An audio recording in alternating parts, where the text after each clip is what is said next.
This is LBC from Global, leading Britain's conversation with Nick Abbot. Oh, hello.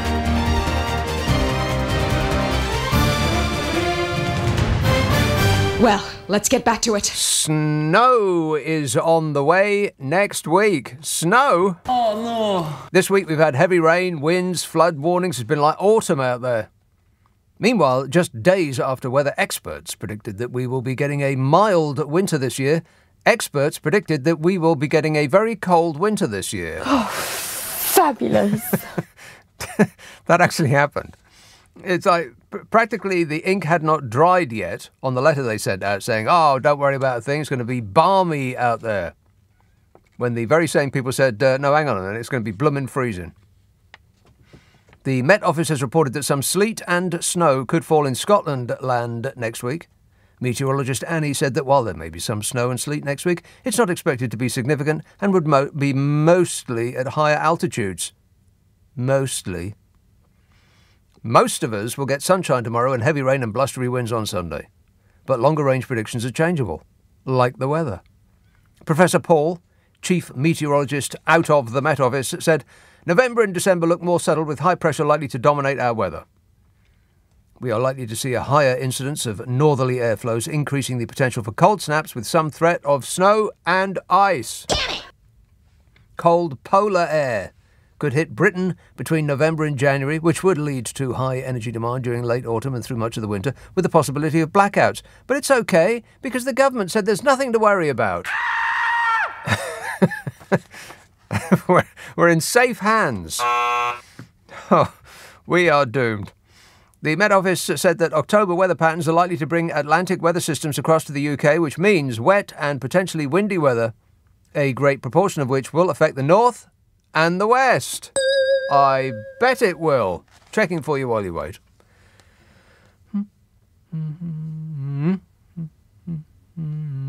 Aha! Glasgow. Raining right now. Not raining tomorrow. I am stunned. Raining very much indeed on Sunday in order to make up for it. And you're going to get sun on Monday. Pfft, rubbish. And then cloudy on Tuesday, raining on Wednesday, and then raining on Thursday, and raining on Friday, and raining on Saturday, and raining on Sunday, and raining every day for the rest of your lives. Affirmative. Saturday, most parts dry with broken clouds, sunny spells, light winds, cloudy and breezy across northern and western Scotland with a few showers. Outlook for Sunday to Tuesday. Wet, windy in the northwest on Sunday, spreading southeast, but England and Wales fine until later. Mostly fine on Monday, then more rain in western Scotland and Northern Ireland on Tuesday. Har, har, har. Would you like to hear the long-range forecast for the next 4 weeks? No. So, middle 2 weeks of October. Unsettled with showers and longer periods of rain for most. This is the middle 2 weeks of October, okay? Unsettled, showers, longer periods of rain for most, followed by more rain. Especially in the northwest, where you'll get strong winds and maybe even gales too. The southeast will remain drier on average, which is why it costs more to live there. Temperatures near normal, chilly nights, patchy mist, and then the last week of October and then the run-up to Guy Fawkes night. Fingers crossed, everybody. I can remember one year it was so warm on the 3rd of November that I actually decided on the spot to go and have a picnic. That's how warm it was. And I made a mistake because the following day was even warmer. So you just don't know what you're going to get. Unless you have expert advice like I'm holding in my hands here. So, last week of October and the run-up to Guy Fawkes night. Changeable conditions with bands of rain across the country. Temperatures are likely to be near to normal overall throughout. However, there is an increasing chance of some more settled weather from late October. An increasing chance of some more settled weather from late October? We'll take it! Rob emails, in their speeches to the conference, both Truss and Kwarteng said what we faced was the highest tax burden for 70 years. Imagine how surprised they're going to be when they find out that the Tories have been in charge since 2010. That's right. Nothing is ever their fault. Thanks a lot, Jeremy Corbyn. You see what you've done? Meanwhile, there's a poll. Conservatives have fallen 37 points behind Labour in London. What? 37 points behind.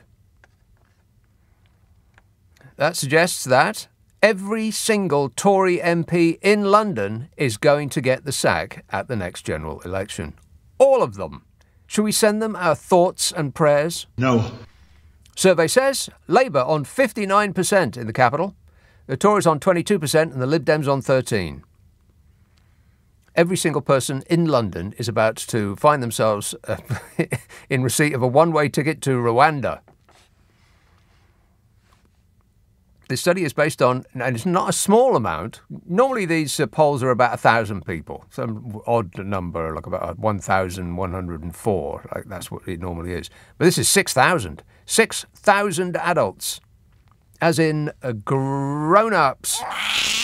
6,000 adults who expressed a preference, and then they were worked out using, science, in order to work out constituency by constituency results, demographics and, other long words. Experts, no less, have said that every single Tory MP in London is at risk of getting turfed out at the next general election. Labour's lead, 37 points. Labour on 59% in London. Other recent polls back this up. They show a Labour lead of 44% in a YouGov survey and 35 points in one by Redfield and Wilton. The only thing left to ponder is how the Labour Party's infighting will manage to destroy that lead in a tussle about policy and purity and allow the Tories to step over their wrestling forms and take the lead once again. How will the Labour Party throw this lead away? Place your bets. Bet nah. The Survation analysis found that the Tories would lose all of their 21 seats in London if the results were replicated at the next general election, which is expected in 2024, but there's plenty of time for Liz Truss to outlaw any further elections. It's the right thing to do, and she has been very clear about that. Amongst the people about to exit to stage left, Chief Secretary to the Treasury, Chris Philp, would lose in Croydon South. Bye-bye. Former Minister Greg Hands would lose in Chelsea and Fulham, and Tory strongholds of Bromley and Chislehurst would be lost to Labour. And delicious moment coming up. I'll highlight it by a short pause. If he decides to stand at the next general election, Boris Johnson could also lose in Uxbridge and South Ruislip. Peppa Pig World. Peppa Pig World it has yes. Peppa Pig. Not quite the one that I was going for, but never mind, it'll do. Doesn't really matter what he says, it's all... Yeah. Wait a minute. Really? Every single one of them. Such a wipeout would be unprecedented, which is why the Conservative government will be introducing tests to detect anyone from the low-growth coalition and place them on the first plane to Rwanda before they can do the wrong thing and vote. And why do people feel that they need to rid themselves of this Tory malaise?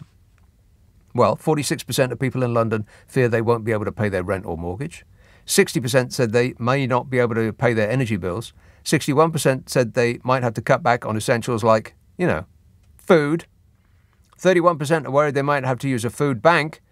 32% are concerned about being made homeless. But, apart from that, how's 12 years of Tory rule working out for you? Fabulous. 6,012 adults expressed a preference.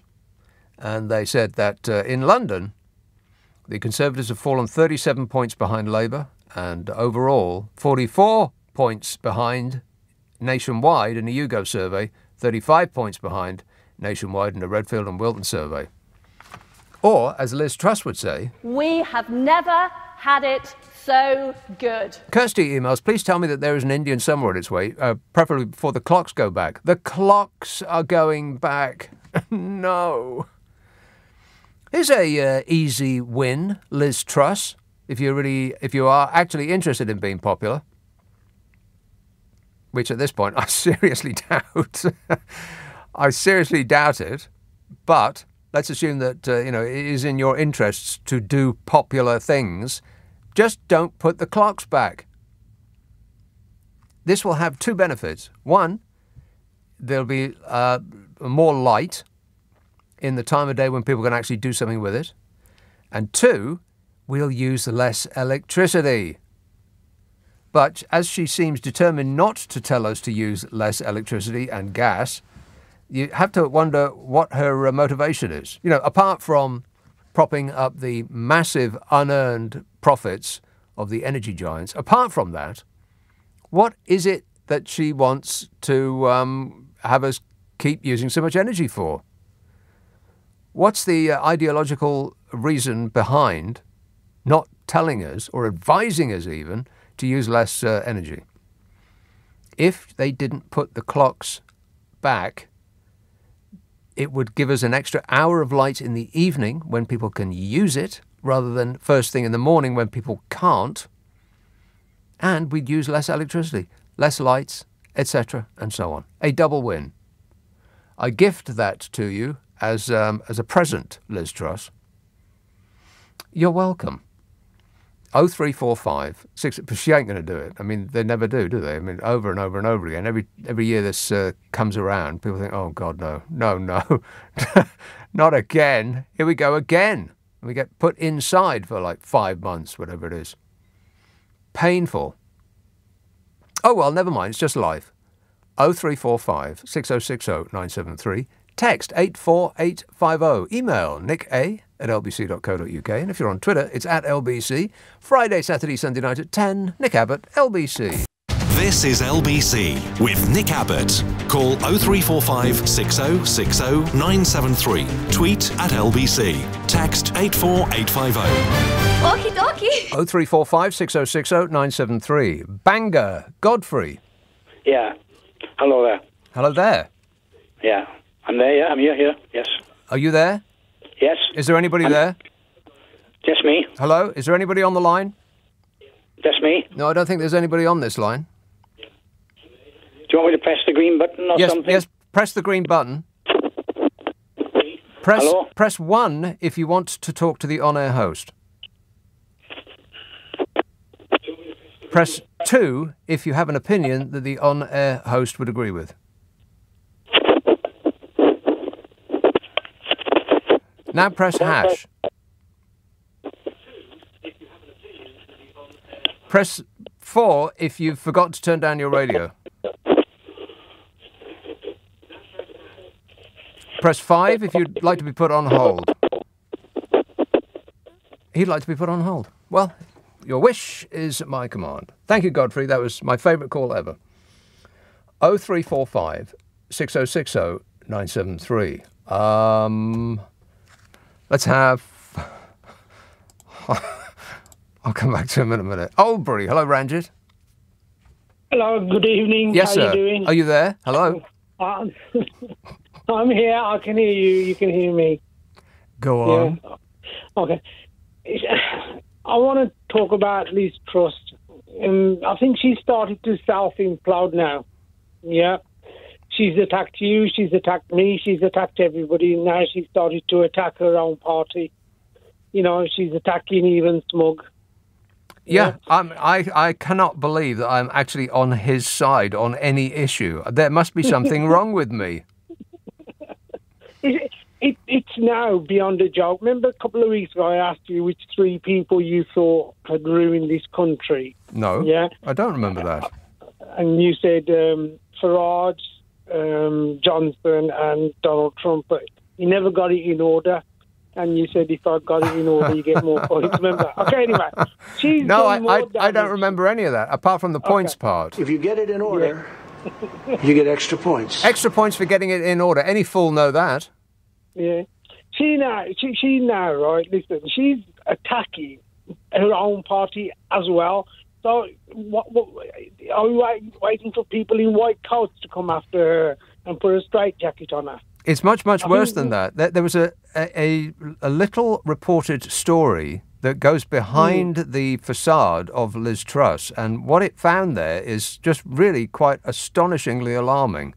But I only read it in one place, and it was they sort of printed it and then threw it away as though, almost as though it wasn't a big story. But it's more than a big story. It's absolutely colossal, and everybody should be very, very worried about it. But I bet you haven't heard about it. No, I haven't heard about it. Right. But all I know is, right, she is using that whip and slapping everybody that comes in front of her, right?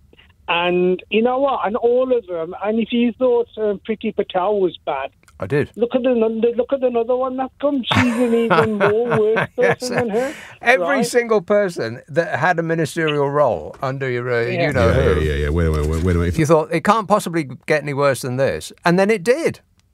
It has, and she goes, I have a dream. I have a dream. Yeah. And you think, let me know, you're talking like Martin Luther King or something, but no, she has a dream about sending people to Rwanda, right? I have a nightmare, The thing is, now, Nick, these lot are blatantly, they've said, listen, you know, you little people, we've had enough of you people. We don't need you no more, right?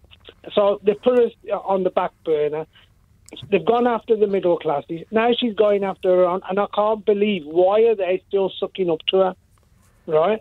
That's the way the government. Well, because without her largesse, they would be out in the real world looking for work. No, I mean, the phrase everybody's using now is Liz Truss toast, yeah? Yeah. I say she's the toast and the Tories are toast, right? The thing is, you know, like in a James Bond film, right, where you get an imposter coming into your gang, right, and then totally destroys the gang, and that's what which James Bond film is that? I don't know, just a figure of speech. That's not a figure of speech. Well, that's a very specific example. I could make a good politician because I can change my story whenever you can just I want. waffle on and on. Yeah. All you need to do is just pluck some numbers out of the air and just throw them at us. 86%, 5 million, and of course over 50%. And what I'm saying is... Yeah, let me finish. Yeah, sure, why not? Yeah. I mean, did you see her when she went to Europe? Was it yesterday or the day before? Right. What is she laughing at all the time, by the way? I mean, every picture of Liz Truss that I see, it looks like she's guffawing at the joke that Crazy Kwarteng was giggling at during the Queen's funeral. What is wrong with these people? What are they on, I wonder? What they're on is, right, is first of all, their ego. High on cruelty. They love a bit of it. And the thing is, right, that they know that the general public now, will spite their nose. Well, we know that phrase. Cut their nose to spite their face. Is it something to do with James Bond? No, nothing to do with James Bond. Look, these. I'm talking to her loyal Tory fans. Right. Yeah? Well, you might as well be talking to yourself because they're not listening. No, I shouldn't say anything. But they are such a cult. Yeah. They're saying she's going to make it better. I say, listen, mate, how is it better for you? Give me 2 or 3 things that it's better for you. Sovereignty, flags, our waters, our waters, the international waters that we control. Right, our fish, happy, our fish and everything. They're British fish and happier because of it. That's what I heard. They are, but the thing is, I'm afraid I don't even know what the future's going to hold now in the next Well, you could have just ended that sentence, I'm afraid. We all are, Ranjit. We feel your pain. All right, thanks a lot, mate. 0345 6060 973. That's Ranjit. Frying tonight. Gary says, I noticed on her list for the anti-growth coalition was the Talking Heads. And then Liz went on to say that she wanted to upset status quo. Upset status quo? Winnie tweets, caller of the week, Godfrey. Let's go back to Godfrey and see what he's got to say. Seems only reasonable to do that. Hello, Godfrey. Hello there. Hello there. Back. Yeah, hello. Can you hear me? No. No?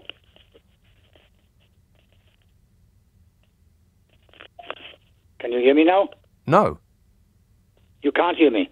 Nope. Why is that, I wonder? I don't know. Is there something wrong at your end? Pardon? Exactly. Very difficult to understand what you're saying. Can you understand me now? No. Oh. I can hear you quite clearly. Can you? All right. Well, let's press on. We'll see if we can struggle through. Yes. How can we struggle through if you can't hear me? What's that?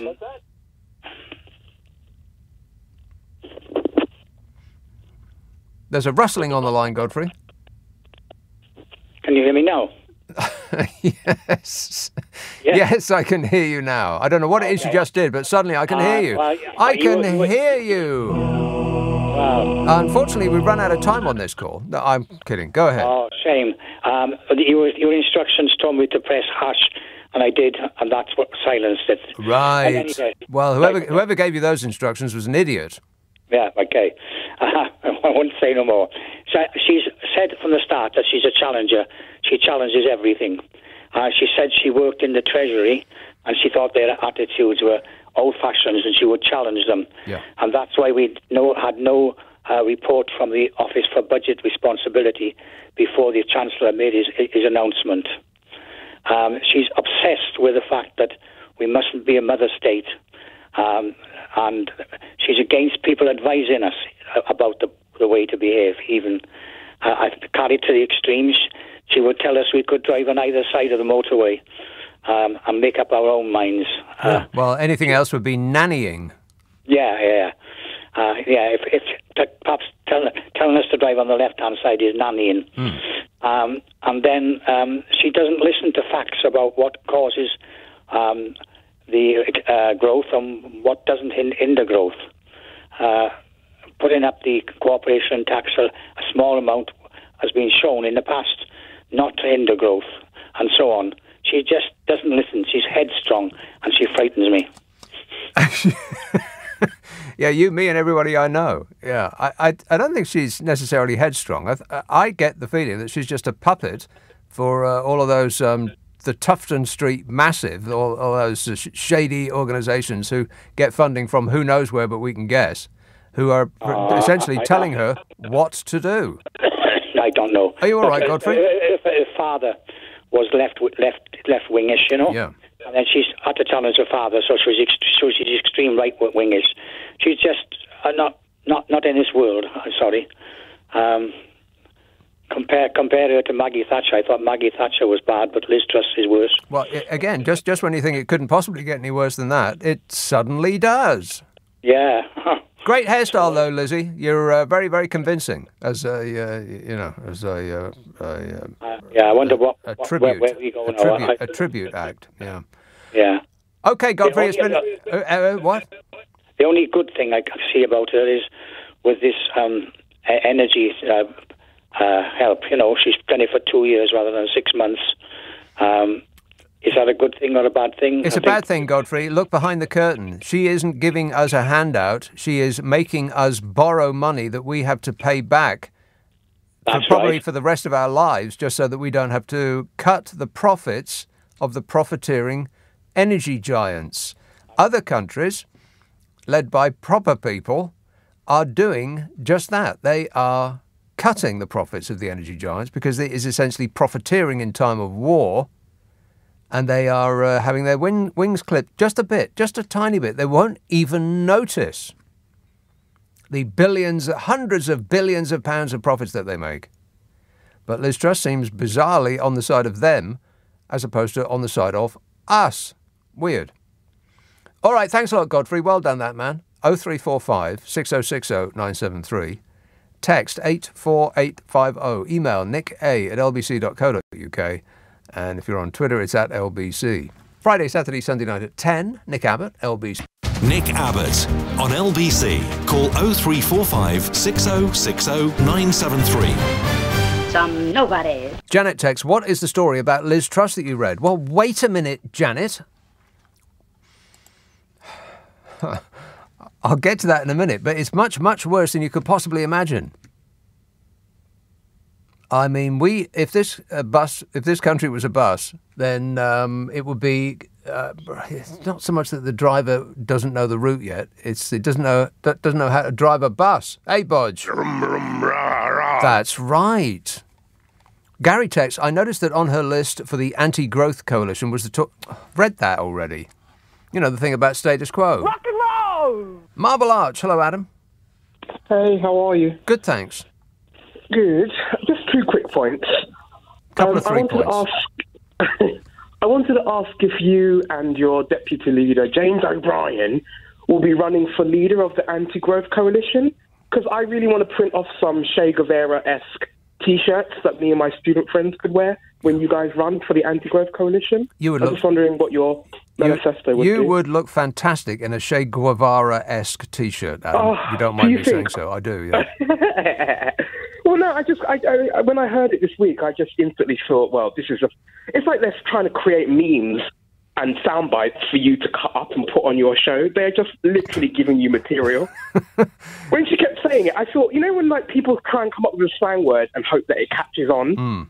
I just kept thinking, like, they're saying it so many times, they want it to be added to, you know, the end of the year when the Oxford Dictionary tells us the new word. They clearly want this to become part of the lexicon. Well, you've just said the word that they use more than any other, clear. Yeah. Liz Truss has been very clear that, and then whatever follows is a lie. Ain't that the truth? Ain't that the truth? It is the truth. And I also just wanted to ask... And another thing. Why, you know, you said this before, but we'll just say it one more time. Why she keeps attacking Islington when she has a second home in London, and she has a 3,000-acre house with a hexagonal kitchen, a maze, and a pool in Sevenoaks in Kent. Why are people who are not from London got such a strong opinion against Islington? Have you seen how people in Hampstead live? Have you seen how people in Chelsea live? Why is Islington, where I've seen a man shoot up on the city road... Islington is a grotty area which has a tiny island of wealth right in the middle of it, surrounded by nothing but filth and grot. What they really mean is they don't like Jeremy Corbyn. Correct. Because really, Islington is not that fancy. I've seen a man take a human poo on the road in Islington. Oh, way too much information there, Adam. You've delighted us enough. Thanks for that. Another excellent reason not to go to Islington. Thanks, Adam. Appreciate it. 0345 6060 973. Yeah, the reason that they keep going on about Islington is because Tony Blair and Gordon Brown once had a dinner in a concrete bunker of a restaurant, which is no more. I think it was called Granita, wasn't it? I went there once. God, talk about a no-fun zone. Why would anybody want to go there? It literally did feel like you were eating in a concrete bunker, with the lack of comfort that goes with that. But you know, it was edgy and raw, and but that is no more. But the very good reason that people like to be comfortable when they eat. It doesn't have to be painful, apart from the animals that get killed for your dinner. I think it was also vegetarian. I might have that wrong. I can't remember. I'm desperately trying to wipe the memories from my mind. But that's the reason that they don't like Islington, because they think it's some sort of Labour stronghold. Well, the whole of London is a Labour stronghold. Every single Tory MP in London is about to get handed their P45 the next general election, assuming that there is one, and that Liz Truss doesn't have to cancel it because it's the right thing to do. That's another phrase they keep going on and on and on and on about. Liz Truss has been very clear because it is the right thing to do. And they just repeat it like robots. They've had a focus group, probably dozens of them, and because none of this stuff is by accident. They don't all say the same thing by accident. They've been trained like nodding dogs. And the most odious nodding dogs are in London and are about to get the sack at the next general election, unless Liz Truss has, is very clear that it would be the right thing to do for hard-working people who are doing the right thing to not have another general election for our benefit. Thank you, Liz. Thank you. Appreciate it. Painful. It actually is pain. I don't know what we've done to deserve this, but it must have been pretty bad. Josh emails, the brain trust pie growing theory fell a bit flat this week when Melton Mowbray pies went bust due to energy price rises. I missed that, did they? I mean, that's not funny, but did they? There was a beer company that was heralded by the Tory party as a great Brexit success story because of their enormous amount of exports to Europe, despite the Ramonas saying that exports would go down to Europe. And this week, that very same brewing company went out of business because it couldn't export to Europe anymore. Red tape and all that. I mean, talk about not being qualified to run a bath, and yet that somehow they managed to get into a position of power to run an entire country as some sort of science experiment. To just try out all these wacky theories that have been going around their brain for the past 10, 20 years. But if you think it's bad that they're just, they're trying all these crackpot theories and seeing how it goes, it's actually worse than that. Like I said, I read a story this week that got almost no coverage at all, and my mouth was on the floor. Well, my chin was on the floor. The rest of my mouth stayed, sort of round where my nose is. And I'm the only person that apparently read this. Apart from the bloke who wrote it, or woman, sexist, apart from the person who wrote it and me, I think I'm the only person who's read it. It could be the most important story of the week. But I'll come to that in a minute. 0345 6060 973. Oxted, hello, Pat. Hi. Pat. Nick, have you got an answer to this? If we send all these people out to Uganda... Rwanda, yes. How are we going to keep them there? Because if they don't like it, they're just going to come back, aren't they? They're just going to come back like they did from God knows where they managed to get to Cali. Like a rubber ball, they'll come bouncing back to us. Rock and roll! Get Bobby V on the phone, he can sing it to us. Do you think that perhaps if it's a nice luxury place that they're going to, that might keep them? I might go out and join them. Yeah, I believe the weather is lovely at this time of year. I think I want a bit more than the weather, wouldn't you? Well, you'd need to be thoroughly refreshed. Booze. But apart from that, I mean, do they have Sky Sports? I'm not sure. It's just that I'm concerned they're going to get back to Cali and we're going to end up with the same problem. Same problem. We might as well have kept them here in the first place and saved the money. Yeah, but the money is as nothing compared to the political capital that they will bank when they wave that first flight goodbye, because their fans will love it. Well, where are they going to hide when they all get back? Where are they going to hide? Yes, those that are waving them out there, where are they going to hide when they decide that they don't like it in Rwanda, so they make their way back here to Cali? Yeah. I don't know, Pat. Oxted, perhaps. Coming to a location near you soon. Of them. They seem to be pretty ingenious. Well, I think we've got a few. Yeah, to make it over here, they'd have to be ingenious and... well, they've been ingenious. They've managed to get from God knows where, haven't they? Yeah, God knows where. Well, if I were you, Pat, I'd be alarmed. Are you alarmed? You haven't got the answer either. I have got no answers. I only have questions. Oh, dear. Well, carry on the good work. OK, will do, Pat. Thanks a lot. An unsolicited testimonial. Good work, she said.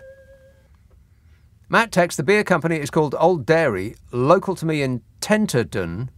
I love their beers, but they taste a bit bitter since I heard what their stance on Brexit was. Yeah, there's quite a few companies. There's a couple that I'm thinking of right now that make beer specifically, whose and with every story you read about them in the newspaper, you think, I must remember not to buy their beer anymore. Now, I've got no idea about Tenterden. I'm not sure that that's the actual company that I'm thinking of. But I hope you're keeping a list. All of the people that have opinions that you are opposed to. Just decide not to buy their products. Simple. I mean, if we did that, then the world would be a better place. But we don't, because we prefer a small convenience. Which is the reason that your high street has died out. Because you can't be bothered to put on your hat, coat, scarf and gloves and get on a bus and go down the high street. You'd rather sit at home in the, I was going to say warmth, but no one can afford that anymore. It's in the relative dryness of your, your damp garret. The dryness of your damp garret. That makes no sense and fits right in on this show. Affirmative. It's because you order stuff online that your high street's gone. It's just, homeless people and youths stabbing each other. That's all that's in your high street anymore because you preferred a small convenience.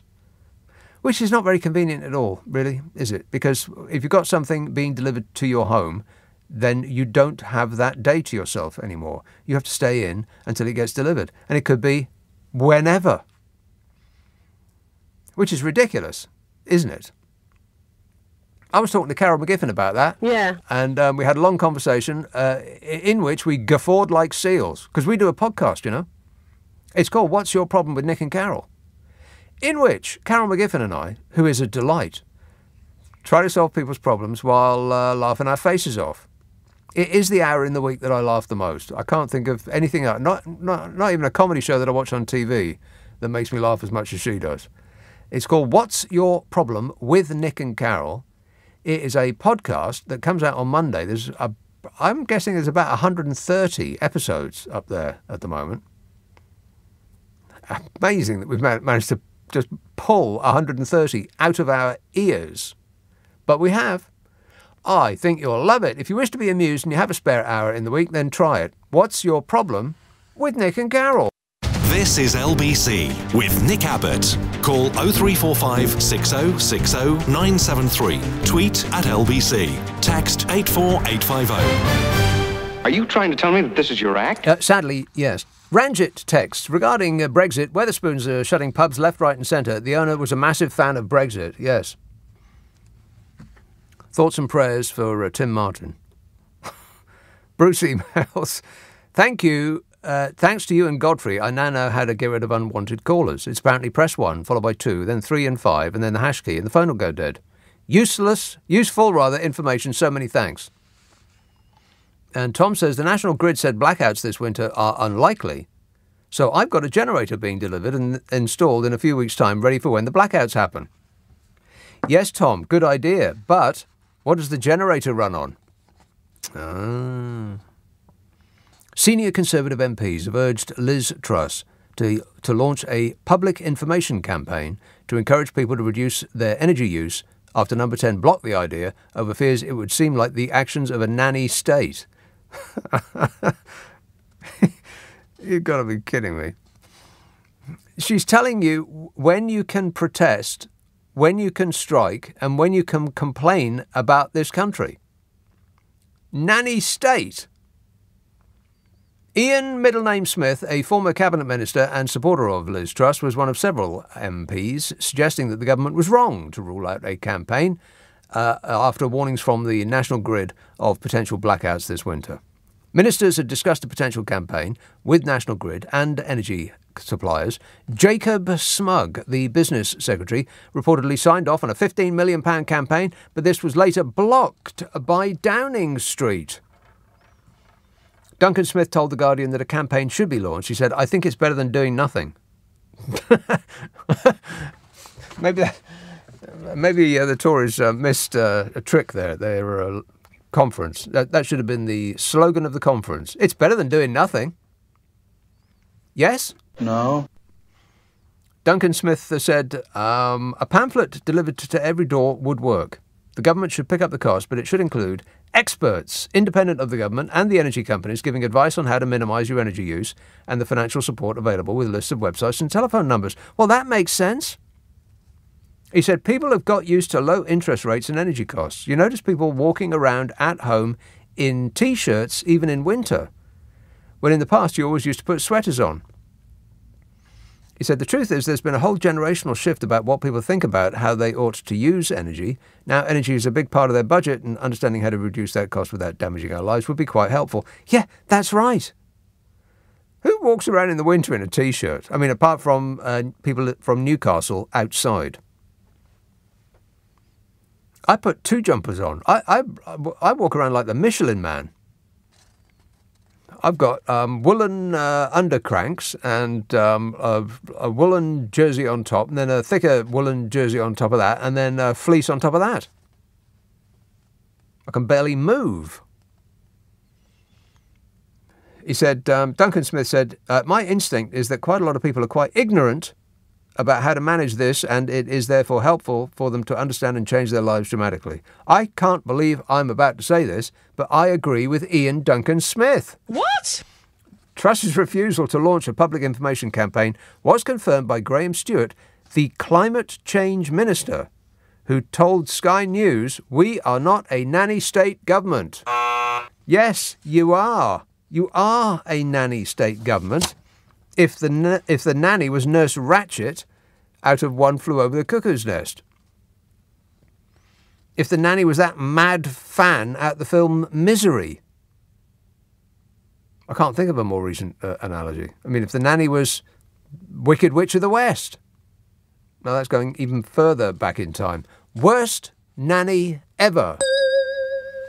Asked if people should use less energy, he said, "We're not sending that out as a message." This lot are completely crackers.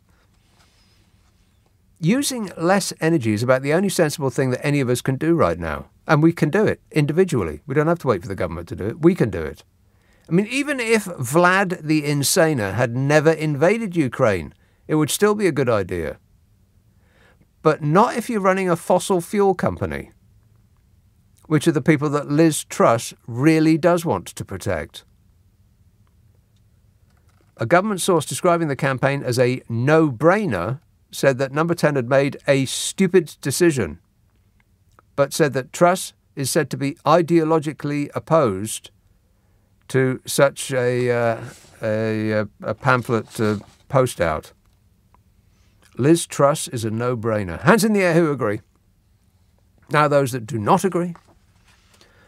Overwhelming. 0345 6060 973. Birmingham, Mark. Hello, Nicky. All right, mate. Yeah, good. The nanny was Betty Davis. It's a good resemblance, isn't it? That is. What a film that was. The nanny was Betty Davis. What are you talking about? Yeah. Nanny State. Liz Truss, the nanny. Oh, she was evil. Anyway, that conference, it was like an audience with Cilla Black, wasn't it? And that MP that yanked that lanyard off that poor girl's neck. How heavy can they be? What an example to set. Crazy. What film, The Nanny? The horror film. The Nanny. Betty Davis. Really? Yeah. Black and white one, an old one. Oh, I'm sorry, I'm telling you. Now, yeah, you're not talking about Whatever Happened to Baby Jane, are you? That's the one. Well, that wasn't called The Nanny. No, and but neither was she the nanny. No, she wasn't. She was her sister. I thought she was the nanny. You got it wrong, Joe. She's not the nanny. Mark. So it's a Mrs. No, right. And furthermore... No. Whatever happened to Baby Jane? She wasn't the nanny. She was her sister. I've written a letter to Daddy. Sing! No, don't. You need to do your research, Mark. It wasn't me, it's my missus. Oh, okay. Well, then she needs to get herself in order. Yeah, well, she's a bit younger than me. Anyway, what do you think about violence then? I'm all for it. Oh, come on, mate. They're going to get really heavy, aren't they? You know, what's she going to do? Yeah. And I mean, that M people, I feel really sorry for Mike Pippin who couldn't screw her for copyright using M people. Yeah. You know, right. Well, I think that's the least of our worries. M people just sold some more records. All right. Thanks a lot, Mark. 0345 6060 973. He's about to have a domestic with his other half. David says, have you seen the 3-hour blackouts are scheduled to take place from 10 p.m. to 1 a.m. on Fridays, Saturdays and Sundays? Is this likely to affect you? Matt says, did you know, what would actually happen, I wonder? I'm I mean, I'm trying to remember what happened in the 1970s when we had blackouts. I mean, I recall my mum going around the house getting candles out because we knew it was coming. I think it happened I think it was supposed to happen at 6 or something like that. But it occasionally was not at the specified time. It was either a bit early or a bit late, and you never really knew what was going to happen until that sort of boom, that kind of sound that you get when all the electricity goes off at the same time. But we did have the radio, and the radio didn't stop working as far as I can recall. So perhaps there are parts that don't get shut down, for the benefit of the people. We'll find out when we get there, I suppose. I mean, it's not like they've got a plan. Actually, they do. They have a plan, and it's based on... I shouldn't really tell you before I actually tell you, but there is an alarming story out today about Liz Truss and the direction of travel and the reason that she is on this road, dragging us all down this path that we don't want to go down. And it really is, it's quite stunning, actually. It should be front page news, but you really had to seek this story out. But I don't have time in this hour, so I'll do it in the next hour. You trust me, don't you? Rob says, can you believe that in her conference speak, the Trust bot actually said we are taking a new approach based on what has worked before?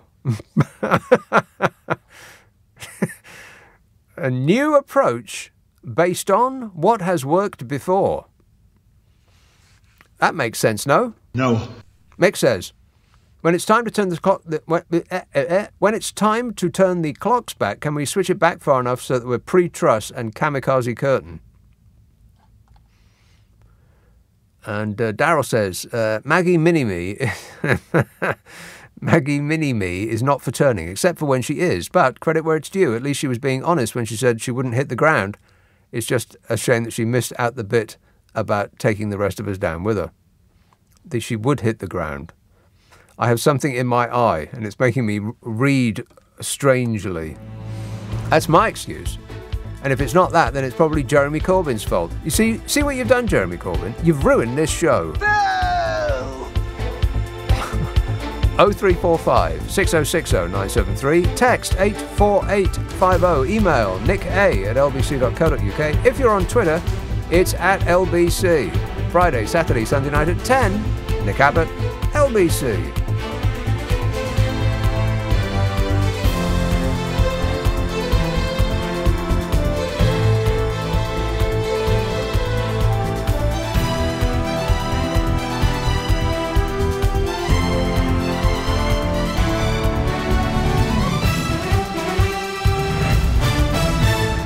On your radio, on Global Player, and Play LBC. Leading Britain's conversation. This is LBC.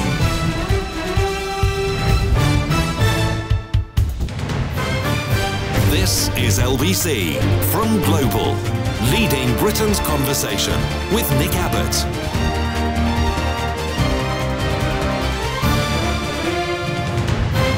I just want to tell you all how happy I am to be back in the studio, making a picture again. It's a radio show, dear. 0345 6060 973. Did our news expert just say that some team beat Fiji 50-0? 50? Did he say 50-0? Surely not. That didn't happen, did it? 50? 0345 6060 973. Daryl said, and I read that. Rob says, can you define what a Brexit denier thinks? Can I define what a Brexit denier thinks? Well, I don't understand the phrase. What are you saying? That people don't believe that Brexit happened? Or, I don't get it. Rephrase your question in the form of something that's understandable, Rob. Tom tweets, when asked whether we'll be having a white Christmas this year, Liz Truss said that she is very clear that there will be a white Christmas. Unfortunately, it might be nuclear fallout instead of snow. That's a listener with material. Oh, no. 0345 6060 973. Here's a call in Canada, a bloke called Nick. Nick. Oh, hi there, Nick. I just wanted to back up your previous caller. Betty Davis did make a film in 1965 called The Nanny with a very, very young Wendy Craig of Butterflies fame. Really? It was one of those sort of classic black and white British creepy suspense thrillers from that era, and it's really creepy. She is a very, very creepy, nasty nanny that essentially takes control of this well, young don't mother tell that's us. kind of falling apart. It's a really good film. It really is. See, no, when Sort I of classic era of- challenged that bloke, whether it was what's it called? Whatever happened to Baby Jane? Whatever happened to Baby Jane? He said yes. No, well, that's because he's an idiot. I can't help that. I love it when callers start picking fights with each other. It is a really good film if you get a chance to watch it. Right. Wow. I think it's the same studio that made Children of the Damned kind of thing, right? It's that kind of era of British horror. I don't remember Black and that white one and either. very- with the weird blonde-haired kids and the glowy eyes that made people kill themselves. You must remember. Well, that does ring a bell. Yeah. yeah. The Nanny. We Okay, can I'll have- look it up. But being as I work 9 hours a week, I don't know when I'll find the time to watch a film. But thanks for the suggestion, Nick. Appreciate it. 0345 6060 973. Archie texts, if the UK is sitting in the cold and the dark, Putin nukes us, we'll save a fortune on candles. Well, that just makes sense. And Greg says, I took a poll the other day and 100% of the people were annoyed that their tents had fallen down. Oh. I'm actually in pain right now. Lewisham. Hello, Jane. Hi, Nick. Hi, Jane. You keep going on about Labour. All about Labour. But they're just as hopeless as Conservatives. Ah. They really, really are. And what makes you say that? The only party that's going to pull us all out of this is the motoringparty.co.uk. The Motoring Party. Yes. Yeah, look us up. I and won't. Remember us. I will not do anything of the sort. You must, Nick, you must. It's necessary. It's all getting too bad now. And that's it. The motoring party will just drive us all out of this. Okay, well, I'll be in the back seat with a sick bag, if that's any help. Thanks a lot, Jane, for whatever that was. 0345 6060 973. Simon says, I got an email from Jacob Smug this week telling me that my energy bill would only be a maximum of £2,500, as if this was a good thing. He also warned of scam emails from dubious characters without getting a rebate. Having to pay so much for my energy, I wonder who the scammers really are. I think we know who the scammers are. Household names they are. Yes, it's only going to be £2,500. But of course it won't only be £2,500. That's the average, which by definition means that, well, not by definition necessarily, it depends which average we're talking about, but it could mean that half of us pay more than that. My excellent energy provider said that my bill will be £4,500. What? Yeah. And them saying that as though it is a good thing, yeah, it's rich. Like the trust bot said when she was motioning at Therese Coffin, the our health guru. She said, from now on, under my munificent leadership, you will be able to see a GP within 2 weeks. 2 weeks! As though that's a good thing. By which time you'll either be cured or dead. 0345 6060 973. Greenford, hello, Paul. Hello, Nick. Yeah, I think with Liz Truss surviving Gov's Night of the Long Knives, which he was going to do, but I think they're going to keep her. But all we can do is listen to LBC, Nick Abbott, and hope Putin doesn't strike us. But I'm hopeful. I don't think he'll get that bad, will it? get that bad? Well, I don't know which one of the scenarios that you've just outlined are you referring to? All of them? Well, if Gov did get in around Christmas time, would that be so bad? If Michael Gove took over as Premier around Christmas time, would that be so bad? Is that your question? Does that compare to Putin nuking us? Do you know what I mean? No, I don't. They're like, they're I attached, absolutely aren't they? do not know what you mean. Absolutely no idea what you're talking about right now. No. I've got to improve on that. Sorry. You certainly do. A lot of work there, Paul. I'm giving you homework now. 2 in a row on the Nicky Abbott Show. 0345 6060 973. Paul says, broadcaster, podcaster and talking head, you must be in the anti-growth coalition, Nick, alongside everybody else in the world except Liz Truss. I'm dragging you down, Liz Truss. Sorry about that. Sarah says, of course there is no guarantee that things would have went well, but how different things would have been with Corban. But small, powerful minorities did us in, says Sarah. It's like who is apparently a random word generator. Nick says the general population of the UK now see Truss as a hostile Prime Minister and are going to treat her as such. And Jerry says, no Indian summer on its way, maybe a nuclear winter. Toasty warm.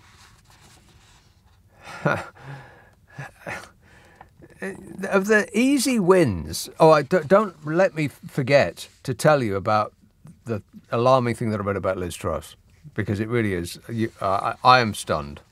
I am actually stunned. Just when you thought it couldn't possibly get any worse, it just did. We're all in great danger. Jacob Rees-Mogg has insisted a new licensing round for oil and gas exploration will boost the UK's economy and energy security. That's what Jacob Rees-Mogg said. He said that from the deck of the solid gold yacht that he has bought so that he doesn't get swept away by the advancing tide of the rising sea that will result in pretending there isn't a climate crisis. Speaking as the regulator began a new round of offshore licences, Jacob Rees-Mogg, who is the actual Business and Energy Secretary, if you can believe that, he said that, when you think energy, do you think Jacob Rees-Mogg? No. Not really. When you think of health, do you think Therese Coffin? No. It's also, what would Donald Trump do? Anyway, speaking as the regulator began a new round of offshore licences, the Business and Energy Secretary, Jacob Smug, said Vladimir Putin's latest invasion of Ukraine makes it more important than ever that we make energy companies as rich as possible so that they will be able to continue doing their good work in bunging the Conservative Party a fat check when they need it. He didn't say that, I made that up. He actually said Vladimir Putin's latest invasion of Ukraine makes it more important than ever that we make the most of sovereign energy resources, strengthening our energy security now and into the future. Producing gas in the UK has a lower carbon footprint than importing it from abroad and will support jobs and boost the economy, he said.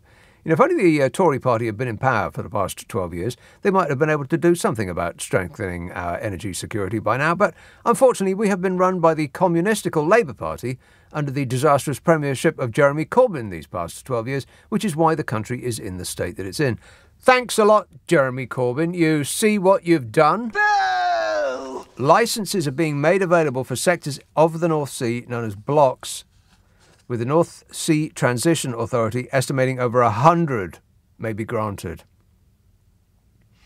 It is like a smash and grab raid, isn't it? They're just charging around the supermarket of life, trying to stuff their trolley with as much as they can get off the shelves before the bong goes. Speaking of which, by the way, the tower, the Elizabeth Tower, Big Ben Tower, took them a long time, but they finally put the lights on. Looks great.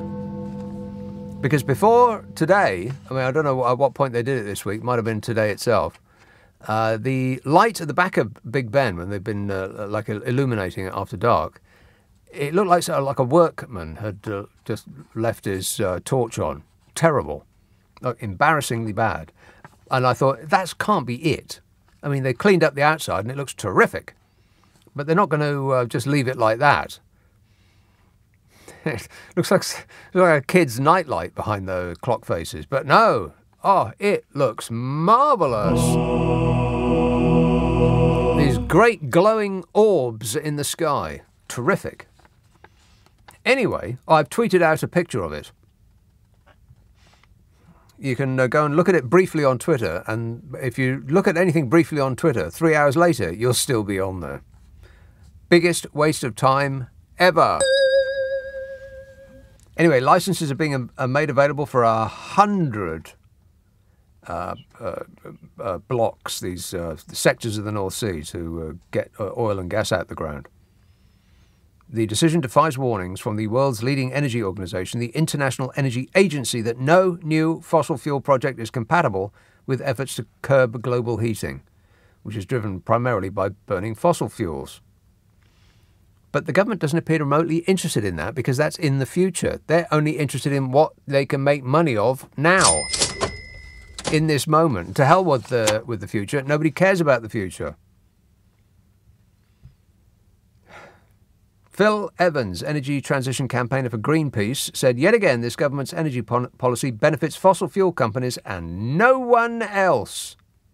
Well, he sounds like the sort of enemy of growth that the Dalek in charge of the Conservative Party was banging on about in that dump that they had a conference in last week. That is a disgrace. Philip Evans, energy transition campaigner for Greenpeace, said energy-efficient homes and renewable power would lower bills and improve energy security faster while also reducing emissions, which is just the sort of woke Ramona nonsense that God invented jails for. Experts say new oil and gas would take at least 5 years to come on stream, whereas new wind farms could take much less time, and some might even be producing hot, delicious electricity this winter if they got their fingers out. It's like the disaster capitalists that profit from the destruction of everything we hold dear have taken charge of the Tory party. You know, just like the Tangerine Scream took charge of the Republicans in America. Oh, shut up! It's all oil good, wind bad. And you know who knows about wind? I know a lot about wind. I know a lot about wind. Companies have been urged to apply for licenses covering areas to the west of Shetland, in the northern North Sea, the central North Sea, the southern North Sea, which sounds like all of the North Sea to me, and the East Irish Sea. And you lucky people in Norfolk, Lincolnshire and Yorkshire, you're close to existing infrastructure, which will give you the potential to be developed quickly. Don't swim in the water, though. Don't go anywhere near it. And the problem with thinking that more oil and gas sucked out of the seas around us is going to help is somewhat held under the waterline by the fact that gas and oil are, of course, sold on international markets for the highest price that they can get. Fossil fuel companies aren't going to sell it to us on the cheap because they're nice. They're not nice. They'll extract as much of it for profit as possible because the stuff is a dwindling supply. And it won't be cheaper even if it is from around these parts. Only electricity made by wind and solar and tidal is clean, renewable, and Vlad the Insaner, or the next nut job after him, can't attack wind, and he can't turn back the tide. Unfortunately, the wind lobby is not really a thing, and it's worth nothing next to the trillions that the fossil fuel companies have got at their disposal to turn a government in any direction they want. And that's what we'll do for mankind. Short-termism. We'll have paradise sold out from under us so that a few already spectacularly rich people can gather even more money to hoard. And a war, of course, is the ideal time to do it because they can sell us that on the idea of helping us. And then we'll embrace it as a necessity. I mean, it wouldn't even be required if the party that's been running that country for 12 blooming years had done something about making our energy supply more, and here comes one of their favourite words, robust. Robust. 0345 6060 973. Text 84850. Email nick@lbc.co.uk. If you're on Twitter, it's @LBC. Friday, Saturday, Sunday night at 10, Nick Abbot, LBC. Leading Britain's conversation. LBC with Nick Abbot. He is a very sick and dangerous man. Sarah emails, of course there... hang on a minute. Sarah emails, of course there is no guarantee that things would have... Have I read this already? Of course there is no guarantee that things would have went well, but how different things would have been with Corbyn, but a small, powerful minority did us in. And Matt says, well, at least in London, the majority will be voting for a party which will keep the country out of the EU. No change there, then, says Matt. Oh, God. The B word. Politicians just will not address it. I mean, if you want to go for growth, then the easiest, quickest way to do it would be to rejoin the single market, Liz Truss. Would she even consider doing that? No. Well then, Liz Truss, you are part of the anti-growth coalition. Boo! Chief amongst them, as a matter of fact. Belsize Park. Judy. Judy? Oh, Judy. Oh, Judy. Too late. Let's have... hang on a minute. Westminster. Hello, Luke. Hi, Nick. How are you? Good, thanks. Couple of three things, I'm afraid. Mm-hmm. We're all a bit upset about politics, but I thought I'd bring you back to music. I wondered if you'd heard about the Phil Collins and Genesis story this week. No. As in Phil Collins selling off the rights to the back catalogue for $300 million, which I guess it means he's a member of the Growth Coalition. Well, it's growing over where he lives, yeah. And apparently didn't that consult noise? Peter Gabriel. That's Baby Vienna. She's a big fan. Oh, Vienna. Rock and roll! Exactly, yeah. She's a boxy baby music. The second point, the best nanny, is the hand that rocks the cradle, obviously.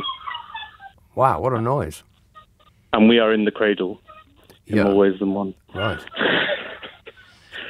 And the third point is, I don't think, maybe it's not a coincidence that the power cuts are going to be 3 hours long, and your show is 3 hours. 3 hours long. That might have been targeted.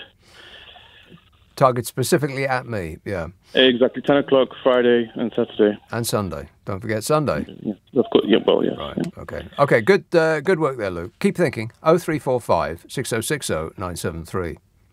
I think the rusks are affecting his brain. Latoya says, I will try not to use the word clear again, thanks to Liz Truss. Tom says, the clock's changing should be scrapped. It's a load of outdated rubbish that helps no one. It is a load of outdated rubbish that helps no one. What's the point of it? Who is it actually helping? The clock's going back. Because everybody else, apart from some farmers in the north of Scotland, is plunged into this misery and gloom. I mean, it's bad enough winter in this country as it is. Why make it worse? There's two things. If you don't want to be part of the anti-growth coalition, Liz Truss, two things. First, don't put the clocks back. Second, rejoin the single market. You would be the most pro-growth MP in history. Instead of the catastrophic klutz that you apparently are. I'm just trying to help. East Yorkshire. Hello, Mike. Hi, Nick. How are you? Good, thanks. Good. So the three-part thing, really, starting with Truss's speech. How dare she talk about think tanks with vested interests? Oh, yeah, that was funny. The woman has been in and out of Tufton Street like a cuckoo in and out of a cuckoo clock since she joined politics. Correct. And she's even appointed people from the IEA into government positions. Institute for Economic Affairs. It sounds posh, like it's respectable. It's a bunch of far-right nutters. Yeah, that's about right. Yeah. Don't forget that they're offshore tax-avoiding billionaires. Don't forget that part. Whose identity we don't know. No, absolutely. But what I discovered today was that there's an offshoot of the EIA called the Free Market Forum, which her and Kamikaze are big fans of. And if you look at their manifesto, unless you're a millionaire, it should scare you to death. Yes. They want to ban public support for childcare because they say it costs $6 billion a year for no visible results. Well, that's great if you're a millionaire and you can afford a nanny or an au pair. Wonderful. What about the rest of us who need, not personally, not my age, but my daughter needs childcare, and she needs support with childcare because it's so damn expensive. Yeah. But they want to enable parents to opt for their kids to be taught online and not attend school. Hence, they can choose the best teachers to teach their kids online for the benefit of their kids. Well, how many people can actually afford to have their kids sit at home monitored and pay for the best teachers to teach them online? Well, I'm sorry, Mike, but if you cannot afford to pay for the best teachers, then you shouldn't have decided to become poor. No, and the Greenbelt, they want to enable building within certain distances of commuter stations. Well, that's great. They use commuter stations. You come and live in Yorkshire. Nobody commutes by train because there's no bloody trains. But they want to scrap the Greenbelt within a certain distance of commuter stations. I mean, it's total and utter madness, and Truss and Kamikaze are part of this group. It's worse than that, Mike. I read something this week that is actually quite alarming. I mean, it's really astonishing, and I cannot believe that there hasn't been a greater sort of dissemination of this information over the whole of the media, because we are in big trouble. If you think it's bad and you haven't heard what I'm about to say, then prepare yourself, Mike, because it's about to get much worse. But I'll have to tell you after the news. Isn't it exciting? Great, Nick. Yeah, all right. Thanks a lot, Mike. Let's see if Judy is on the phone. Hello, Judy. Hello, can you hear me now? I can now. Okay. We've all been worried about our gas bills. And I had my bill sent in from my provider. Yeah. And it explains, you're like this because you're really good at maths, it explains how they work out the charge per kilowatt hour. Oh, they just think of a number and double it. May I read you the line that they've written? Your gas meter measures usage in units, but like all suppliers, we have to do a bit of maths to turn it into kilowatt hours. Here's how it works.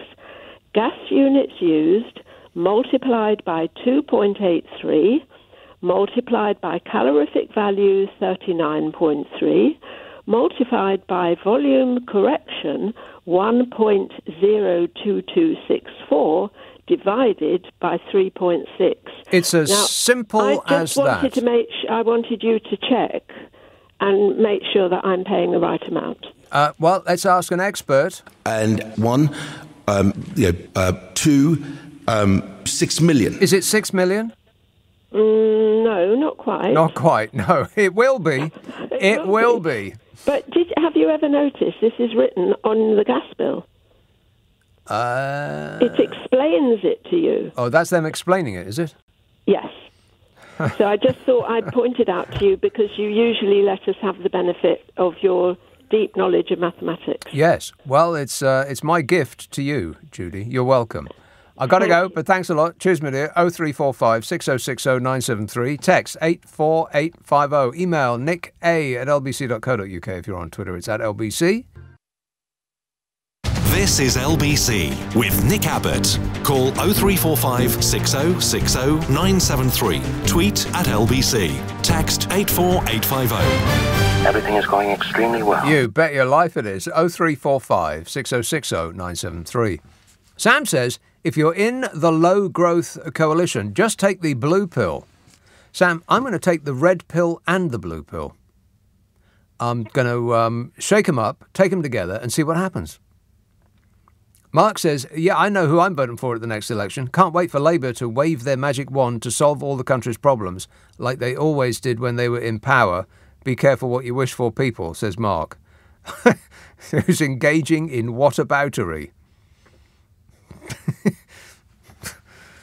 Yeah, that's right. That was their approach to policies. That was how they ran the country, by waving a magic wand. You're an idiot, Mark, and I mean that in a nice way. Right, grip onto something firm, because you're not going to like this. So where does Liz Truss get her ideas from, you might be wondering? Liz Truss gets her ideas from books. Specifically, books written by a bloke called Rick Perlstein. I'll assume that that's how you pronounce it, not Perlstein. Perlstein. I prefer Perlstein. I'm going to go with Rick Perlstein. Now, he's written books about trickle-down economics as practiced by her hero, Ronald Reagan. And she has drawn conclusions about how great it was when Ronald Reagan attempted trickle-down economics. And this is why we're being led down this path. Unfortunately, one of Liz Truss's favourite historians, Rick Perlstein, has said that the Prime Minister has completely misunderstood his work. What?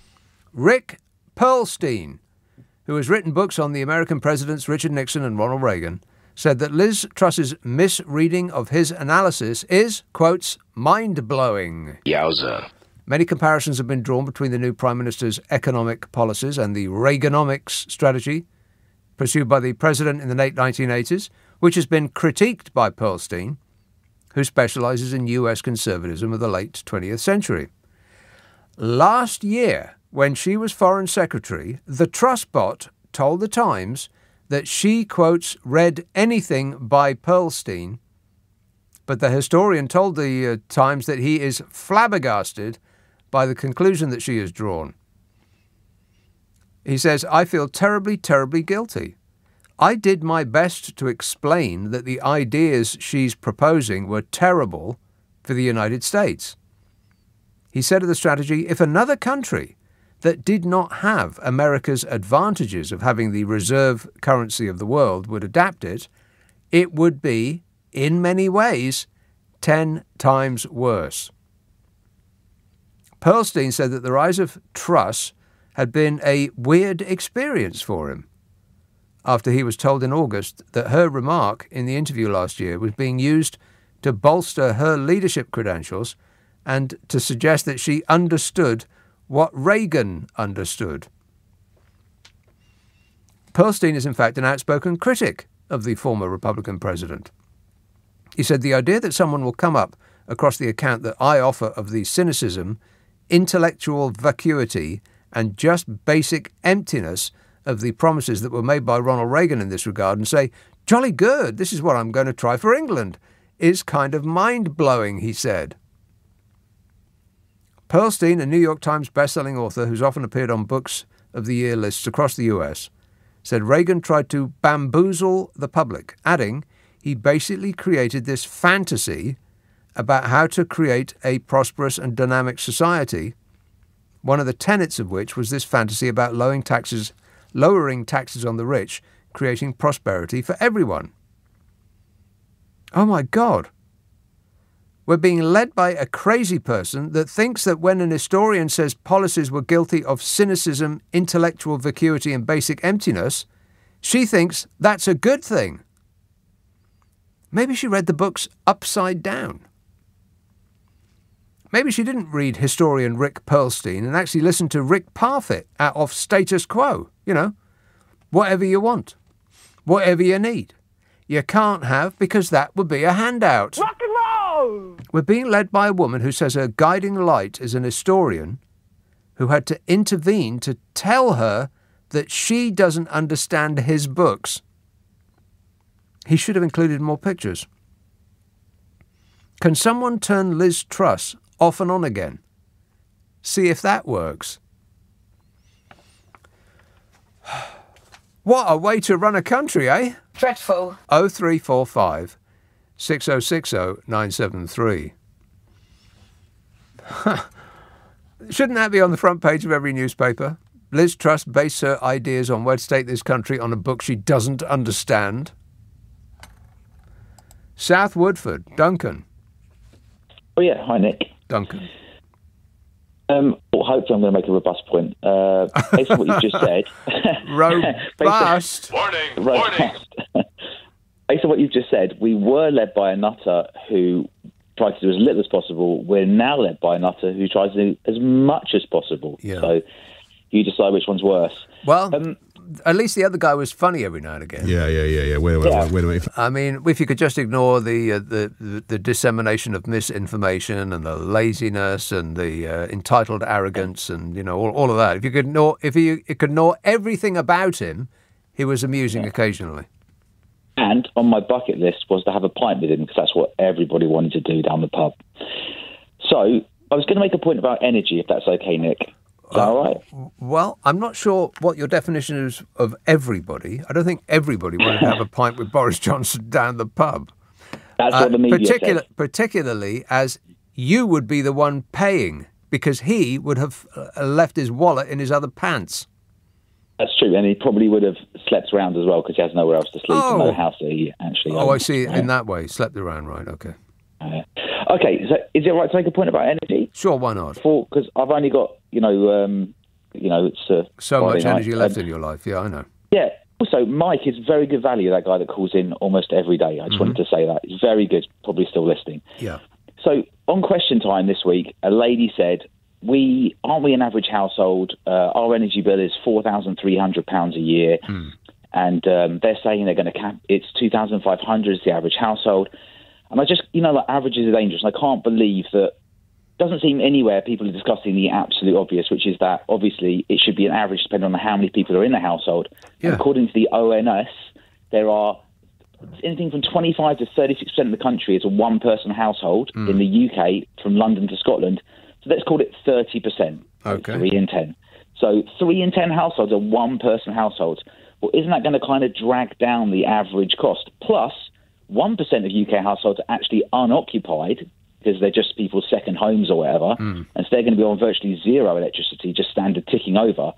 So you've got 31% of fairly low-cost households dragging it down. The government should have to say, this is a serious point, sorry, the government should have to say the average cost is for one-person household this much, two-person, three-person, or some kind of buckets. You can't just have an average across all households. We literally live in an area, South Woodford, with people with 12 people in a house, right? Or but that's not average. Okay, in their defence, I would say that if they're throwing around figures like that for average households, then the average household is what, it used to be 2.4. It's probably like 2.1. Averages are dangerous, Nick. Well, I know that, but it gives people some sort of basis for understanding whereabouts their bills will be. If an average household is 2 persons and let's say 2 kids who live in one of those tiny little houselets that developers build these days, then people can understand that, because that's what the majority of people, not the majority exactly, but the largest averages is such a difficult thing because there's 3 types of averages. This is the only thing I learned in statistics that I can recall. There's 3 different types of averages, but the one that everybody thinks of is you add up all the numbers and then divide by however many numbers that there are. There's median as well. Right, so that's median, mode, and what's the other one? That's right. Median, mode, and... average. It's whatever it's called. It's another one, isn't it? Yeah, there's another one, you never know I did maths, right? Go on. It's just too boring to talk about. Let's leave it to an expert. 86%, 5 million, and of course, over 50%. And what I'm saying is... What he's saying is nothing, at length.